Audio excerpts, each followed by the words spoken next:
A partir de este momento, Radio Universidad de Chile da la bienvenida a La República de las Letras. Antonella Esteves, Patricio López y Alberto Mayol los invitan a ser parte de esta nación letrada y democrática, en donde la conversación en torno a libros fundamentales es la excusa para juntarse con amigos, soñar y reflexionar sobre lo que somos y lo que podemos ser. Bienvenidos a La República de las Letras.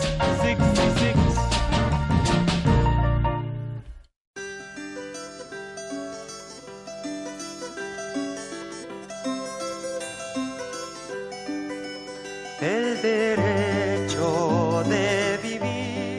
Desde los 4 puntos de la Pampa, la muchedumbre de huelguistas iba llegando a Alto de San Antonio en largas caravanas polvorientas. El pueblo bullía de animación. Entre el tumulto de gente hormigando por las calles se podían leer letreros con los nombres de oficinas como La Gloria, San Pedro, Palmira, Argentina, San Pablo, Cataluña, Santa Clara, La Perla, Santa Ana, Esmeralda, San Agustín, Santa Lucía, Hansa, San Lorenzo y de otras que algunos ni siquiera conocíamos. Y así mismito nomás era, porque entierrados de pies a cabeza los huelguistas llegábamos cantando y gritando no solo de oficinas del cantón de San Antonio, sino de cada uno de los cantones de la Pampa del Tamarugal. Y el torrente de gente no paraba. La huelga había prendido en la Pampa como un reguero de pólvora. Y pólvora de la buena, compadritos, dice eufórico Domingo Domínguez caminando entre el gentío. A ojo de pájaro éramos más de 5.000 los pampinos aglomerados en las calles del pueblo avivando la huelga. Hombres de distintas razas y nacionalidades, algunos de los cuales no hacían mucho se habían enfrentado a una guerra fratricida, pero ahora se unían bajo una sola y única bandera, la del proletariado. Me costó. Hay gente a la que le cuesta decir proletariado. No soy la única. Hay gente a la que no le cuesta nada, y esa también es... ¿no? Oye, nos encontramos esta noche, muy buenas noches, con un libro que hace rato estaba esperando para entrar ahí a la República de las Letras, un libro que es muy interesante por muchas razones. Auspiciado por Penta. Además, ad hoc. Claro. Hernán Rivera Letelier, Santa María de las Flores Negras, un libro del 2002 que... tiene una actualidad dolorosa, probablemente, en estos tiempos. ¿Cómo están, Patricio, Alberto? Buenas noches, bien, muy bien, muy bien. ¿Sobreviviste ¿A la vida? A la vida y al libro. Yo le decía al libro. Al Alberto que, bueno, cada uno tiene un poco su propia historia con lo que pasó en la escuela de Santa María de Iquique. Y el libro es muy fácil de leer y es muy encantador de leer porque Rivera Letelier construye a partir de un grupo de personajes. Hay un protagonista y sus amigos. Y ellos son muy encantadores y a través de ellos nos va dándole humanidad a este proceso político, a este levantamiento de los trabajadores del salitre. Pero como uno sabe lo que es lo que va a terminar esto, le decía a Alberto que yo me leí los primeros 150 páginas del libro así. ¡Fua! Tú le gritabas, devuélvanse. Eso. Y Sí. después como que dejé abandonado el libro como 2 días. Y no quería. Era como, no quiero leer eso. Y bueno, había que terminar el libro, así que aquí está. Yo la verdad es que como leo mucho los diarios, yo me había quedado con la versión original del Mercurio sobre esta noticia, que decía que habían muerto 150 personas. Claro. ¿Ya? Pero tú sabes que no hay consenso. No hay consenso. Tampoco son ni los 3.000 de los que habla el libro, ni los 3.600 de los que habla la cantata. Pero no, hay no. como una, más o menos... Pero 150 no son. Claro, pero Sí. más o menos la cifra oscila próxima a los 2.000. Ese es como, más o menos, márgenes de error, más o menos parece ser la cifra. Pero la cosa es que es interesante, pero el Mercurio de la época informó que habían muerto 150. No me digas que el Increíble. Mercurio Nota al diciendo, pie. está diciendo cosas que Nota no al son pie, correctas. el No. intendente era el señor Eastman, Claro.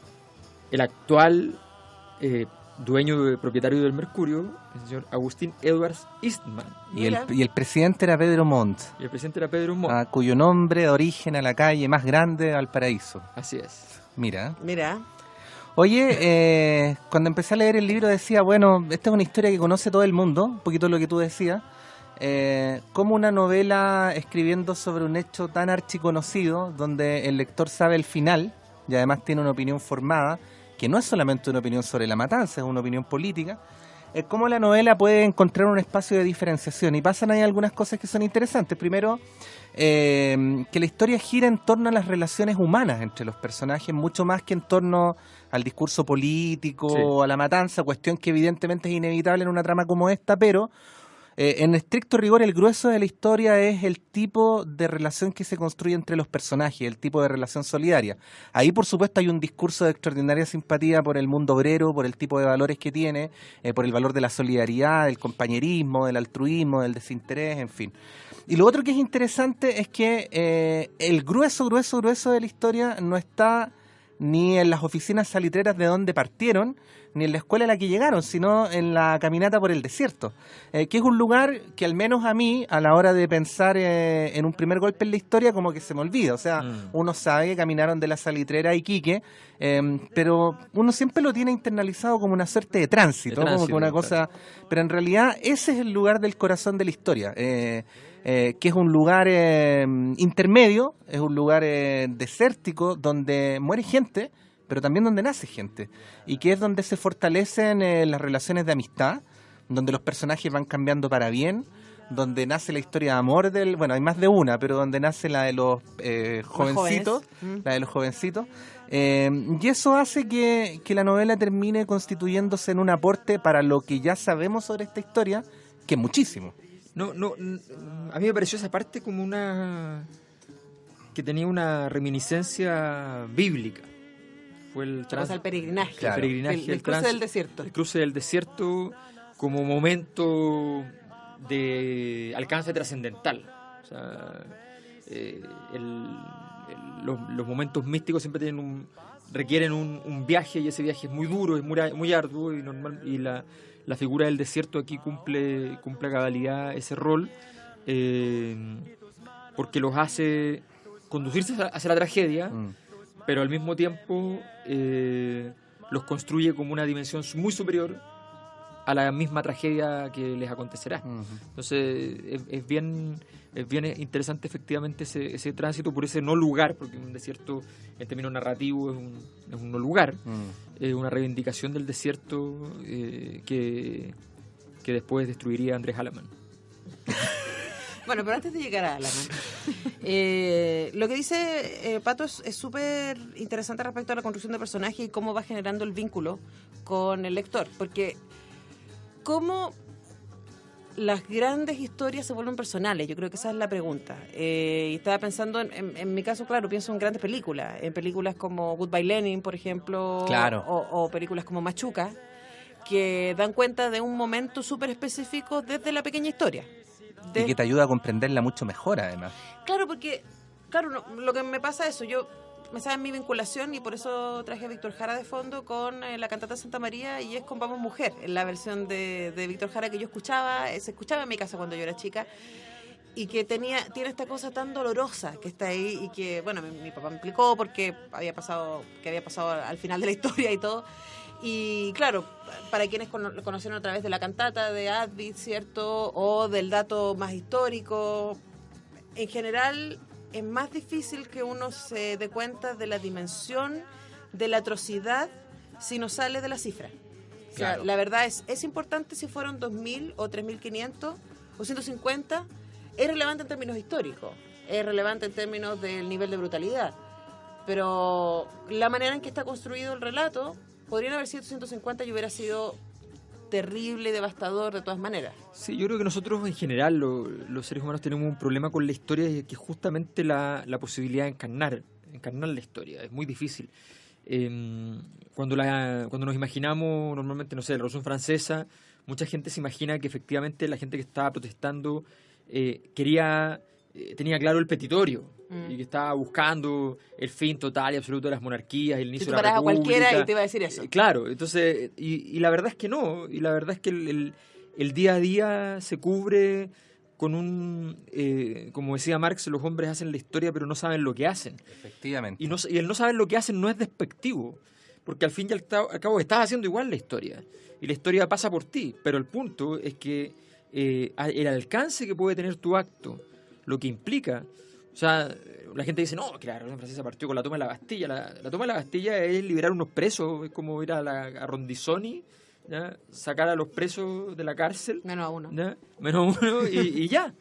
Entonces, eso sería, digamos, eso es la toma de la Bastilla.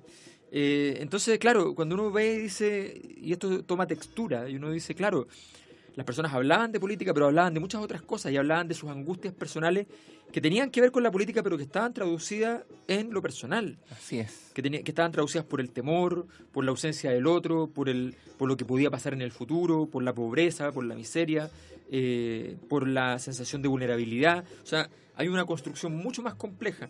Y en ese sentido, yo creo que efectivamente el libro logra hacer algo que en general es complicado, que es cuando tú tienes un argumento que ya está que es conocido, que es que la gracia está solamente en el tejido. O sea, solamente ahí uno va a encontrar el material relevante. Y el libro teje bastante... El libro teje. Y muestra los distintos tipos de lana también, porque voy a decir una obviedad, pero la historia con mayúscula también nos hace olvidar cuáles son las motivaciones de los individuos de repente para sumarse a las grandes columnas. Y aquí cada uno de los personajes se suma a esta marcha, a este tránsito, a esta caminata por motivos distintos. De hecho, el protagonista era el que menos convicciones políticas tenía al principio. Los más convencidos eran sus amigos. La mujer que se suma lo hace por la venganza de la muerte de su marido, una suerte como de rencor, Y por un sentido de justicia. por un también. sentido de justicia, pero que es un sentido de justicia que nace de un dolor individual, no es una conciencia social, por decirlo de algún modo.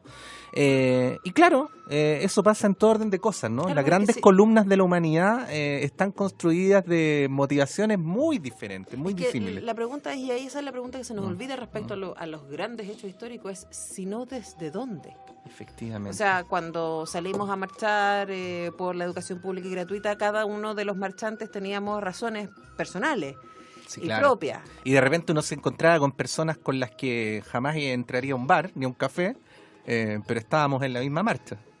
Entonces, ahí hay una cosa que es interesante y que no niega lo otro, el conflicto político, Claro. el conflicto social, la descripción de la precariedad, de la miseria, de la manipulación del poder, de la manera básicamente en que el Estado se entrega, súper raro y solo pasa en la literatura, se entrega a el mundo de los negocios y de la riqueza. Aquí también está puesto, pero no es este el énfasis, sino más bien es el telón de fondo donde Exacto. ocurre la historia. Exacto, es una obra bien que logra ir dando cuenta paulatinamente, sin arrebatos, porque en estas cosas uno puede tratar de traducir estos fenómenos en arrebato, ir dando cuenta de un contexto, además, no solo del contexto micro, en el lugar, en el desierto, en la escuela, en la lucha sindical, sino que también en el contexto del país, y darle la temperatura adecuada en cada uno de los momentos para revelar qué es lo que está pasando alrededor, con un criterio de actualidad que es muy llamativo, un criterio de actualidad que no tiene que ver con la fecha además en que se escribe. O sea, se escribe ya hace 13 años, se publica hace 13 años y remite a una historia de 100 años y resulta que hoy día, cosas que han pasado después de la escritura del libro, perfectamente hay párrafos completos que uno puede, y en algún momento examinaremos con detenimiento para mostrar cómo los mecanismos son tan estándares, tan simples. Qué terrible, ¿eh? Sí, tan brutales. A mí me parece terrible. Eso es impresionante. Es El terrible. mecanismo del poder sea más o menos que si por algo el príncipe Maquiavelo adquirió características históricas tan potentes, porque la gestión del poder tiene 4 o 5 leyes y lo demás es astucia. Y sigue funcionando. Claro, Es claro, porque uno dice que poco hemos avanzado como república. claro. Que poco hemos avanzado en el sentido de asegurar que cosas como la matanza de la Escuela Santa María aquí que no vuelvan a ocurrir. Esto podría ocurrir. Pero es fantástico. Yo me acuerdo, por ejemplo, del caso de Aysén, ¿ya? Y es exactamente, bueno, y en Calama, la misma argumentación del poder, desde el poder. Decía, primero, ellos tienen un ingreso mucho más alto que el del resto del país. Mismo argumento que se ocupaba por entonces, ¿no? Destacaban las autoridades, la prensa, qué sé yo. decían, por ejemplo, que en este caso es una cosa ya insólita, que en pleno desierto y todo, decían, el clima que tienen es muy benigno, muy parecido al clima costero, ¿no? El sol, claro, pero ¿a quién puede molestarle el sol? Digamos, una cosa muy llena de vida. Entonces, era como una playa caribeña. Había una búsqueda de desacralizar el contenido último que es bien potente y que se repite.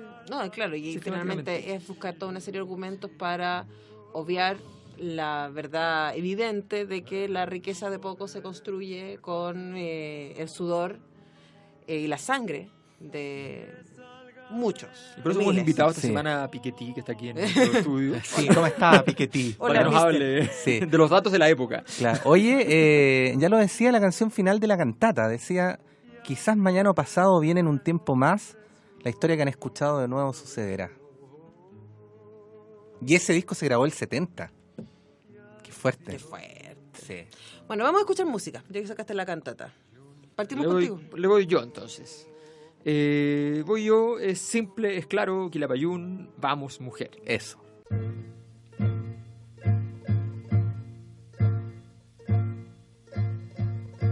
Vamos mujer, partamos a la ciudad, todo será distinto, no hay que dudar, no hay que dudar, confía, ya vas a ver, porque ni ti que todos van a entender.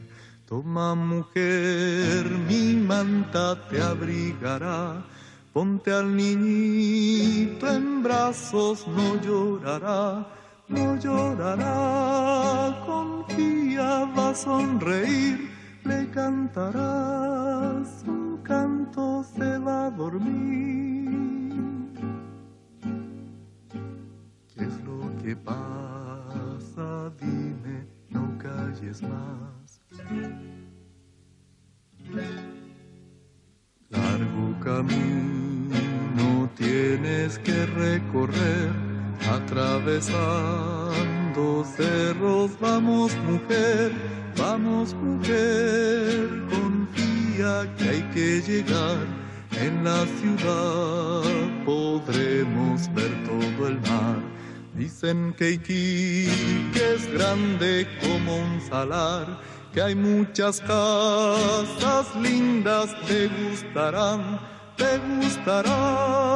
confía como que hay Dios allá en el puerto, todo va a ser mejor. ¿Qué es lo que pasa? Dime, no calles más.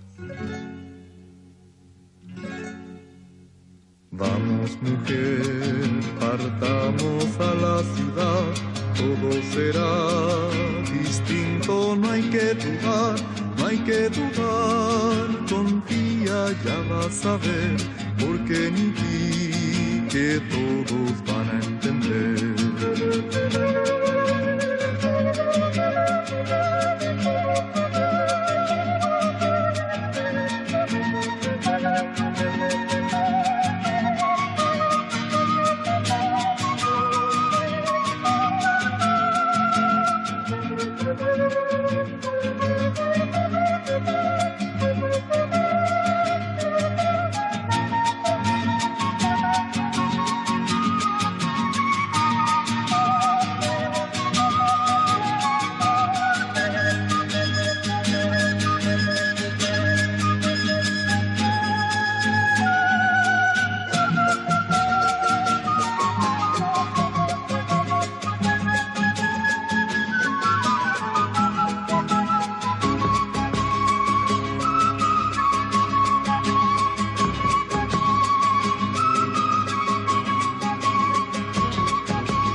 conmigo ven, ven, ven, conmigo ven, vamos por ancho camino. Del mismo modo como habían desdeñado el ofrecimiento del gobierno de Chile de compensarles hasta el 50% del aumento pedido por nosotros, la proposición presidencial fue recibida con frialdad por parte de los salitreros, argumentando con soberbia que el problema no era de dinero, sino de respeto.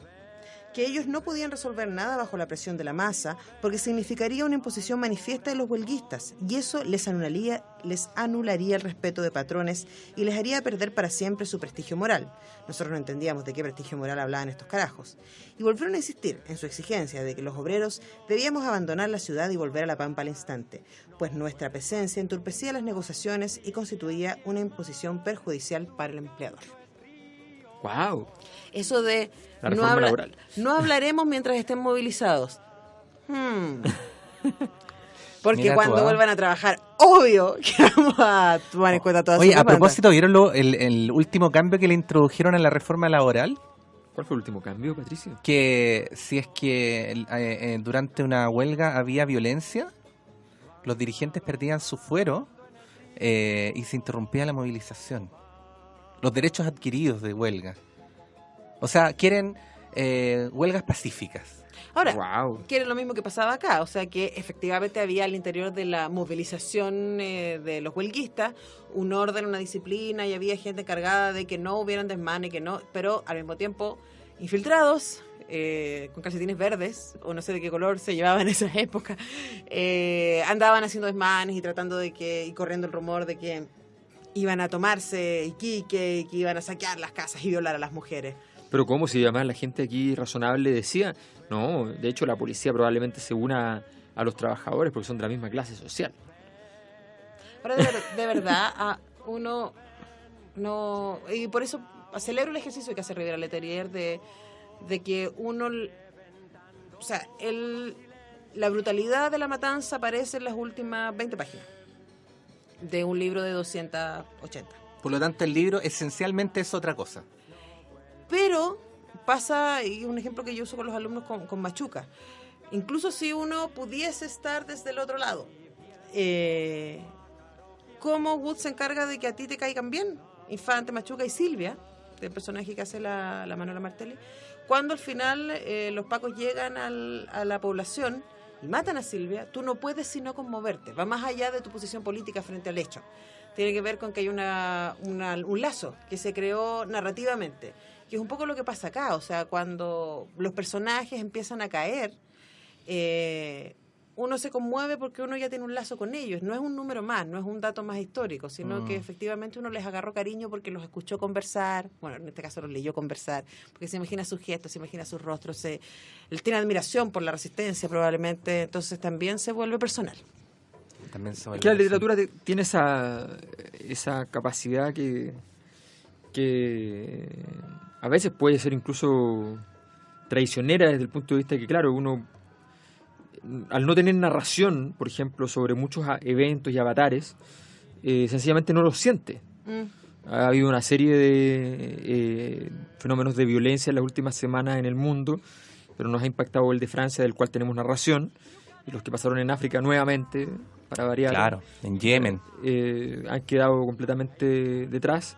Y ahora Hollande que mandó un portaaviones a Irak. Claro. Y la gente considera que eso es justo. Claro, entonces claro, la narración tiene esa capacidad de conectarnos de hecho, la gran capacidad imperial, novedosa de Estados Unidos ha estado en esa capacidad narrativa. Absolutamente, o sea, la creación, la instalación del western como Claro. narrativa mítica. Exacto. Que instala el derecho por sobre el salvaje, que no Exacto. es nativo. El derecho a la violencia. Porque esa es la narración, entonces está todo bien y los niños juegan a ser vaqueros, pam, pam, y Exacto. matamos a los indios y todo. Niños a 15.000 kilómetros de distancia que no han tenido nada parecido juegan a ser vaqueros. Exacto, y también desde el otro lado, no sé si ustedes se acuerdan la polémica que hubo cuando salió la película La Caída. Ajá. Por ejemplo, ahí hay una imagen histórica que ha sido continuamente visitada por el cine, pero nunca desde adentro. Claro, Y recuerdo en ese momento la polémica, a mí me encantó la película. súper buena. Pero claro, era como, ¿cómo es posible que cuenten? Humanicemos a Hitler. Y era como, porque... Hitler no decía buenos días. No era marciano, o sea, el tipo lo siguieron, claramente él tenía que ser carismático, tenía que haber gente que creía en él, tenía que haber gente que le da las gracias, que no sé qué. Ahora, eso también es peligroso y terrible. Estábamos, a propósito de que ahí en tu computador veo el aviso de que viene House of Cards, Sí. que entre paréntesis va a estar esta semana la música que vemos, House of Cards. Ahí hay un tema que es muy complicado, porque, por ejemplo, esa serie está contada desde el perverso.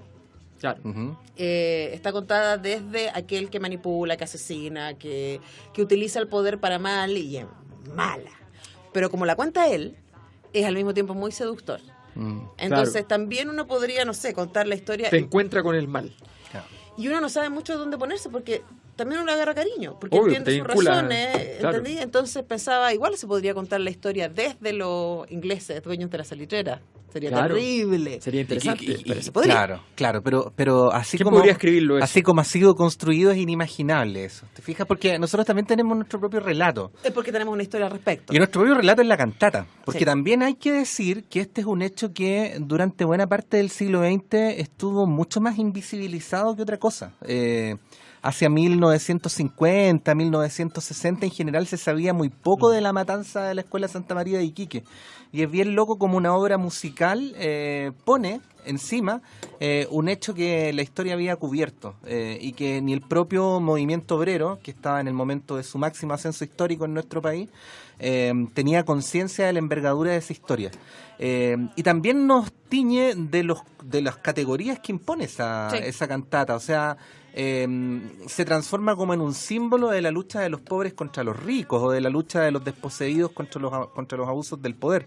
Y es tan potente ese relato y de alguna manera se tiñe también completamente en este libro, que hay otra vertiente tan o más interesante que se nos olvide y que yo creo que nos ayudaría en este momento puntual de la historia de Chile, y es el hecho de que ese es el retrato también de las primeras décadas luego de la Guerra del Pacífico, y es la consecuencia directa de lo que hace Chile luego de apoderarse de una porción de territorio. Y esta historia podría ser tan o más pedagógica para enseñarnos que esa guerra, esa apropiación, y al fin y al cabo la animadversión que en general en Chile tenemos con los peruanos y bolivianos, es también una construcción de clase, es una construcción de poder que genera categorías, ¿no? Como de enemigos y con los vecinos, cuando en estricto rigor lo que se hizo una vez que eso se recuperó, de justo, de patriótico, de integrador, no tiene nada. Claro, Claro, pero además tampoco estaba en la cotidianidad de los habitantes. Por lo menos como lo presenta Riviera Letelier acá, los peruanos y los bolivianos que se quedaron en este lado era como seguían acá y siguen trabajando acá. es que y no era Chile tampoco. Claro, po. Era un lugar que formalmente podía pertenecer a cualquier país, pero finalmente era de los ingleses. Exactamente. O sea, si el elemento oculto de toda esa guerra... No como ahora. Claro. El elemento oculto es que Chile le ofreció mejores condiciones. Exacto. Fue la licitación. Y que Chile tenía la ventaja que tenía más trabajadores en la zona y por tanto tenía mayor presencia, y eso le da una ventaja comparada interesante. Y que Chile además había tenido una fértil relación con el Imperio Británico durante todo el siglo XIX, en términos militares, con mucho apoyo, lords que venían para acá, enviados especiales por la corona y cosas por el estilo, y que se mantuvo en el tiempo por una tradición histórica que tenemos al ser los ingleses de América Latina. Por supuesto. Y Porque que nos se encanta el mantuvo en té. Por lo bajo. Y te mantuvo en el tiempo incluso cuando apoyamos a los ingleses en su justa guerra contra los argentinos. Qué horror. Bueno, vamos a hablar de esto y más, pero ahora vamos a ir con un poco de música. Patricio. No, tú. ¿Voy yo? Sí. Ah, bueno, ya, pues. Voy, pues. ¿Qué fue? Voy yo. Vamos a escuchar a La Violeta, pero no a La Violeta. Vamos a escuchar a ¿Cómo es los posible? Petineles versionando a La Violeta con esto que El se compañero Álvaro Enríquez. llama... pero rescatemos las cosas buenas. Eso. Esto es su versión de Arriba quemando el sol. Qué bueno.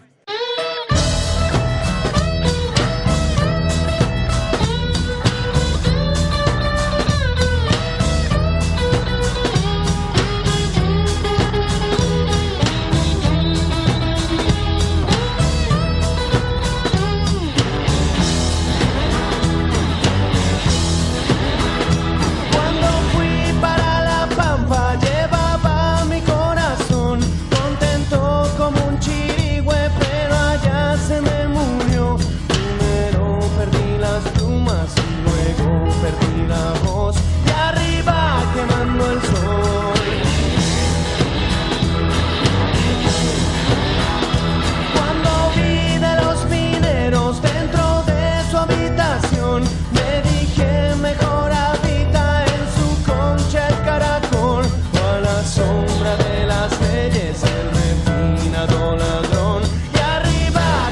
quemando el sol. Y arriba quemando el sol.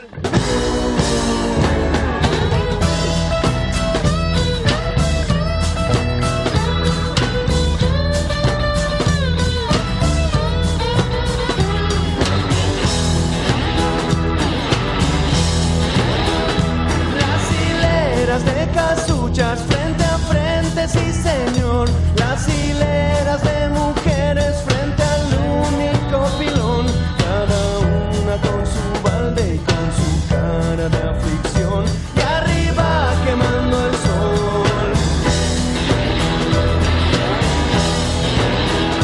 Paso por un pueblo muerto, se me nubla el corazón, aunque donde habita gente la muerte es mucho mayor. Enterraron la justicia, enterraron la razón, enterraron la justicia, enterraron la razón, enterraron la justicia, enterraron la razón. Y arriba quemando el sol. Y arriba quemando el sol.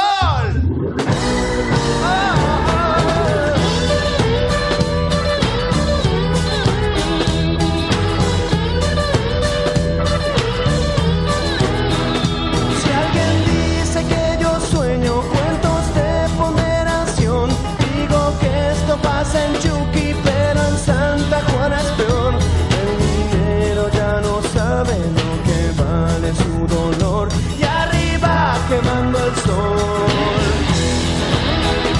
Me volví para Santiago sin comprender el color con que pintan la noticia cuando el pobre dice no.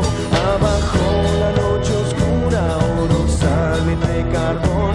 Y arriba quemando el sol. Y arriba quemando el sol. Oh, y arriba quemando el sol. Y arriba quemando el sol. Y arriba quemando el sol. Y arriba quemando el sol.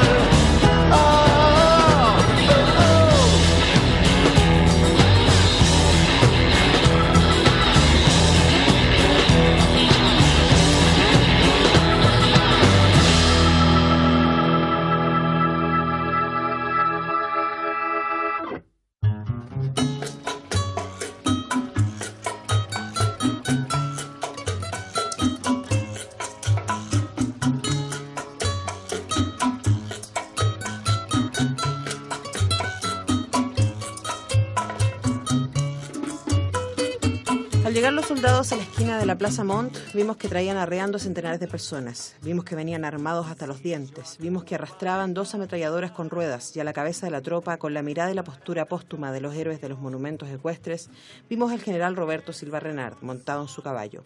Al primer vistazo a la Escuela Santa María, cuyo edificio ocupaba toda una manzana, el general, según escribió después en el parte, calculó que habían unas 10.000 personas por todas.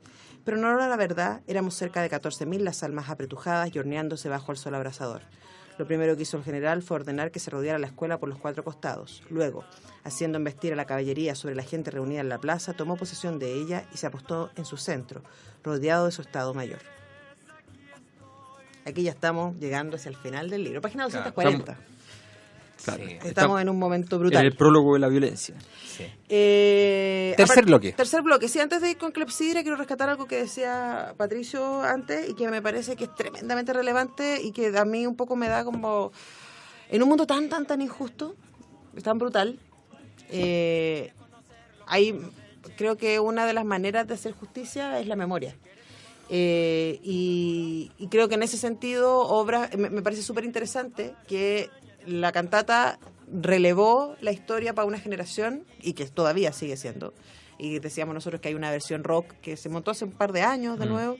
Luego Hernán Rivera Letelier la relevó y dejó testimonio para otra generación, y esto además permanece.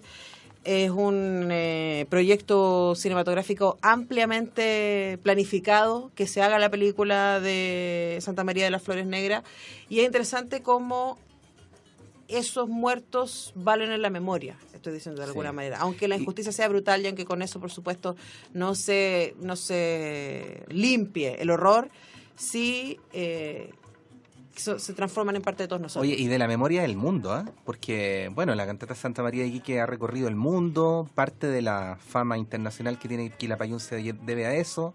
En la gira que hicieron por Estados Unidos, la relatora de la cantata fue Jane Fonda. En la gira que hicieron por Italia fue Gian María Volonté, y así. Hay hoy Jane día, Fonda es lo máximo. hay muchos lugares en el mundo donde esta historia se ha convertido en un símbolo. Entonces ya no es un símbolo tampoco de los obreros chilenos, sino como de la clase obrera mundial. O sea, la relevancia que internacional. tiene. De la internacional. Estoy pensando en la relevancia que tiene el arte. En el caso chileno lo hemos visto reiteradamente. A mí me pasa mucho y a lo mejor es un consuelo mínimo. Cuando uno piensa que tan mínima porcentaje de los casos de detenidos desaparecidos y de torturados en Chile durante la dictadura ha llegado efectivamente primero a los tribunales y luego a tener sentencia. O sea, el porcentaje es terrible, es menos del 10%. O sea, así de brutal. Yo pensaba que era como un tercio y no, es peor. Y uno dice, bueno, los documentales que se han hecho, las historias que se han contado, los libros que se han escrito, de alguna manera empiezan a generar, por lo menos en la memoria, un sentido de presencia. Un poco lo que está haciendo el proyecto Latidos de la Memoria, que es decir, sus vidas valieron, no las desaparecieron del todo, aquí están. Sí. Encuentro que eso es súper, súper potente. Oye, ya que estás en esa volada, y antes de ir a Clepsidra, yo quería decir algo adicional, porque quedé muy sensibilizado luego de ver una obra que se llamaba La Imaginación del Futuro, que es una de las obras que mejor crítica han tenido en el último tiempo y que es una versión libre de las últimas horas de Allende en La Moneda. Con José Sosa. Con Rodolfo Pulgar ahora en el papel de Allende. Es una obra brutal, la compañía le hace un altísimo honor a su nombre de La Resentida. Contrasta la figura de Allende con la de una suerte de asesores socialistas posmodernos que vendrían a ser los de estos gobiernos socialistas. El segundo piso. Los deja por el suelo. Pero todo ese mensaje está cargado de pesimismo y cada vez que uno ve que en medio de esa crítica puede haber una salida, viene la trama invisible de la obra y le pone pestillo a la puerta de salida. Y al final lo único que te queda es que el sacrificio de Allende fue completamente en vano y punto final, ¿no? El hecho de haber visto esa obra me sensibilizó respecto al hecho de que en general uno está dispuesto a ver las obras más terribles y con las denuncias más brutales siempre y cuando te deje en alguna parte la posibilidad de alguna salida, la posibilidad de construir algún futuro o de suponer que las cosas pueden estar mejor. Y en ese sentido es interesante que en el libro no mueren todos los protagonistas, que hay algunos que sobreviven y que tienen la posibilidad de construir una nueva vida. Eso de alguna manera te deja al final del libro un sabor un poquito menos amargo que el que te deja el hecho de saber durante todo el libro lo que va a pasar y también luego enterarse de que buena parte de los protagonistas mueren en la matanza. Sí. Bueno. Puedo leer el libro más triste esta noche. Sí, Esas frases como esa usted puede encontrar en la librería Clepsidra. Claro. Y otras. Escrita por poetas muy importantes en la historia y repetidas hasta la saciedad por sus intérpretes. Por otro no tan bueno. Por otro no tan bueno. Y grandes compositores como Wagner. Y grandes compositores como Wagner, que compuso una obra donde al final se quemaba el escenario. Estaba pensando en otro Wagner que también está componiendo muchas cosas. Sí, está componiendo unas obras muy buenas, son las mejores obras de la historia chilena actual. Bueno, y eso que se decía que los mails eran prosaicos, ¿no? Que no eran como las cartas de antes. Yo creo que los mails en estos días han llegado ahora a categoría artística. ¿No? Claro, imagínate hay un mail que yo recuerdo de hace poco tiempo atrás de unos amigos que tenía un mail que perfectamente podría estar en una obra de antipoesía. O sea, ráspame la olla y cosas por el estilo. Bueno, todas esas cosas usted las encuentra en librería Clepsidra. No el raspado de la olla. José Pedro Alessandri 94. No, el raspado de la olla no. Encuentra el otro lado de la olla. Claro. El lado fértil, la olla para cocinar, para a menos poder... que sea el socarrao, que es muy rico. Bueno, eso... Que es lo que queda, lo que queda de la paella, ese raspado de la olla, ese es de verdad. No, Antonella, ya. Almorcé muy temprano. Librería Clepsidra, José Pedro Alessandri 94. Ay, me no quiero comer paella. Macul llegando a Irarrázaval. En ese lugar usted se introduce y disfruta miles de libros. También hay libros de cocina. También hay libros de cocina, excelentes libros de cocina. Y de vinos. Y de vinos. Hay poesía, hay ensayo, hay error. Y este es el momento para decir, está el plan lector. Y están los libros de estudio. Están los libros de estudio y están los libros que leemos en la República. Todos. También, todos. Entonces usted vaya a Librería Clepsidra, vaya ahora. Hasta ahora no, pero mañana, tampoco, es domingo. Pero el lunes. Pero lo que puede hacer ahora mismo es entrar a la página. Entrar al grupo de Facebook. Claro, Librería Clepsidra. Usted se introduce en Facebook y puede entonces dialogar con los libros. Y dígale a Omar, yo supe de la existencia de esta librería por la República. Por favor, de las Letras. dígaselo. Sí, y voy a comprar un libro gracias a eso. Sí. Y así Omar algún día pensará que esto tuvo sentido. Que no fue solo un acto poético. Claro. Es un poeta, Omar, lo queremos. Bueno, clepsidra.cl, librería Clepsidra en Facebook o Macul 94. Eso. José Pedro Lisandri. Así es. Nos vamos con el... Vamos con tu canción. Sí, pues es que yo no quería ir después de Alberto porque yo también iba con Quilapayún, pero esto no es de la cantata Santa María de Iquique. Dicen que esta es como la versión sintetizada de la cantata. Es una canción que se llama Canto a la Pampa, letra del poeta Carlos Pessoa Vélez, que es lo que vamos a escuchar ahora. Muy bien.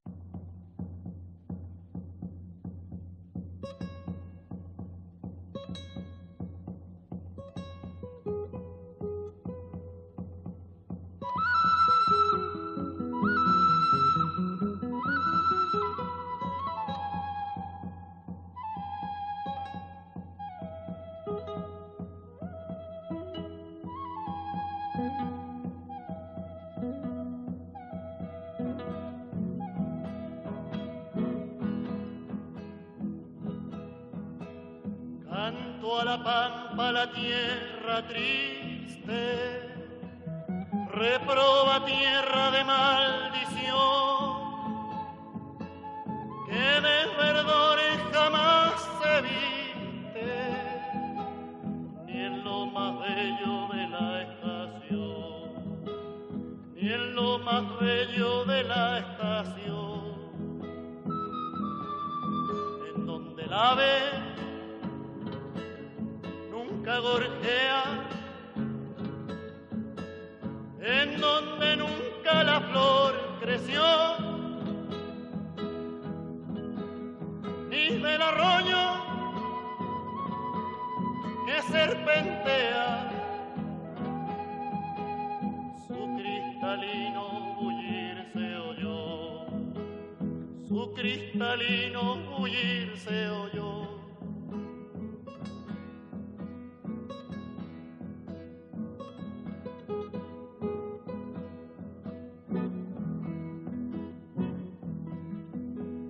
Hasta que un día como un lamento de lo más hondo del corazón, por las callejas del campamento vibró un acento de rebelión, vibró un acento de rebelión. Eran los ayes de muchos pechos, de muchas iras era el clamor, la clarinada de los derechos del pobre pueblo trabajador, del pobre pueblo trabajador.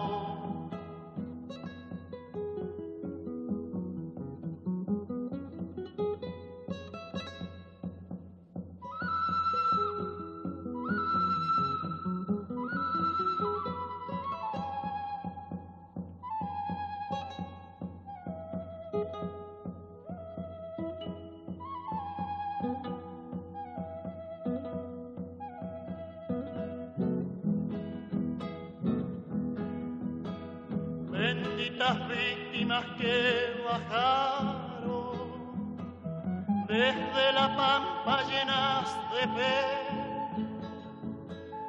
a su llegada lo que escucharon, voz de metralla tan solo fue, voz de metralla tan solo fue, baldón eterno para las fieras, masacradoras sin compasión, queden manchadas con sangre obrera, como un estigma de maldición, como un estigma de maldición.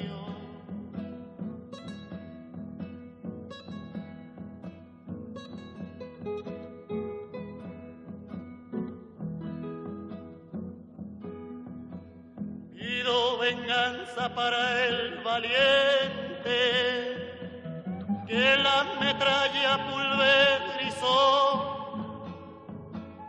Pido venganza para el doliente, huérfano y triste que allí quedó, huérfano y triste que allí quedó. Pido venganza por la que vino de los obreros el pecho abrí. Pido venganza por el pantino que allá en Iquique supo morir, que allá en Iquique supo morir.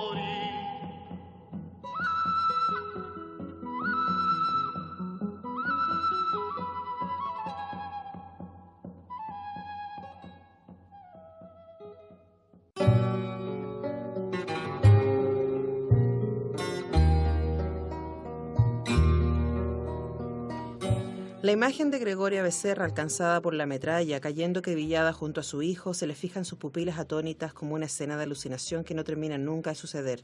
Como si madre e hijo se demoraran en caer, se demoraran infinitamente en caer y quedaran en el suelo amontonados junto a los millares de muertos cuya sangre ya había comenzado a correr como un torrente sin contención por las pendientes de las calles de tierra. El responsable de que se acallaran las ametralladoras había sido el vicario apostólico Martín Rucker. El religioso, horrorizado por la masacre, logró meterse al centro de la plaza y entre el polvo, el humo de la metralla y la confusión de la gente, recogió una guagua muerta sobre el pecho de una mujer, los cartuchos habían atravesado ambas, y corrió con ella a plantarse frente al general. «Por amor de Dios, termine usted con esta carnicería», le gritó arrodillándose ante su caballo blanco. El general lo miró como despertando un estado de hipnosis profunda y se le quedó viendo con una fijeza ausente. La mirada besánica de sus ojos claros tenía el brillo asonambolado de los ojos de los peces. «Si tiene sed de sangre chilena, aquí tiene la mía», le increpó el vicario, abriéndose la sotana por el pecho. Los mostachos engomados del general de brigada parecieron temblar tenuemente cuando, sin quitar la vista del hombre que lloraba arrodillado ante él, alzó la mano para detener el fuego. Habían transcurrido 4 minutos y 20 segundos eternos. Santa María de las Flores Negras, Hernán Rivera Letelier. ¿Por qué estamos leyendo este libro? ¿Por qué estamos leyendo este libro? Igual yo tenía muchas ganas de leer este libro hace un rato. Por compromiso revolucionario. Sí, compañero, porque cada cierto tiempo hay que recordar de dónde uno viene. Sí. Oye, yo no había leído nunca Rivera Letelier. Esa es mi Bien, pregunta. bien. Primero, bien. Y segundo, qué bueno que no resultó elegido diputado del Partido Socialista.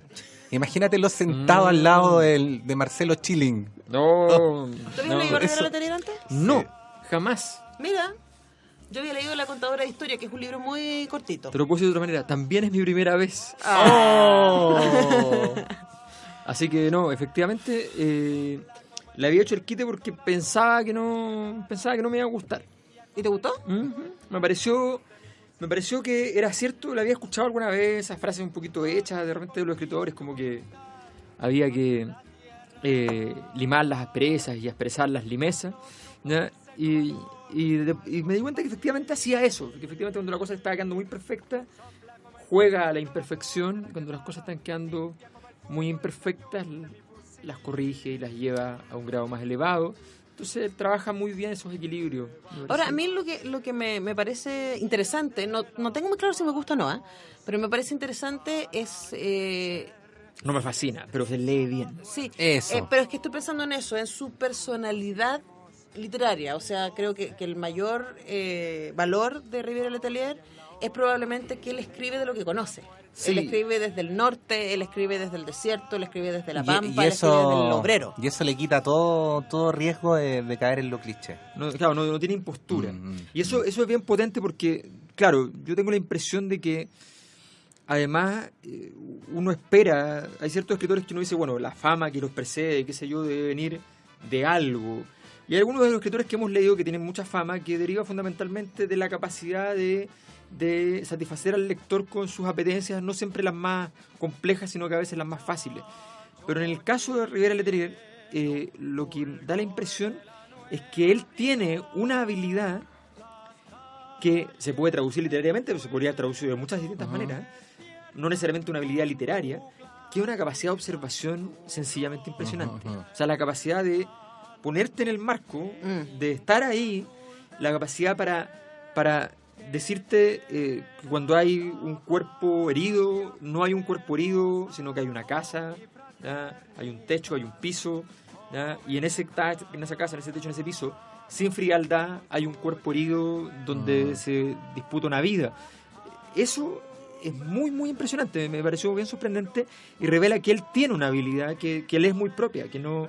Ahora, él tiene un manejo, eso no significa que no haya un manejo superlativo del lenguaje, él tiene un manejo del lenguaje muy bueno. Ahora, a mí la forma en que él lo trabaja a mí no me emociona en sí mismo, en la forma del lenguaje. Es que sería contraproducente, creo yo, Puede para ser. una historia como esta.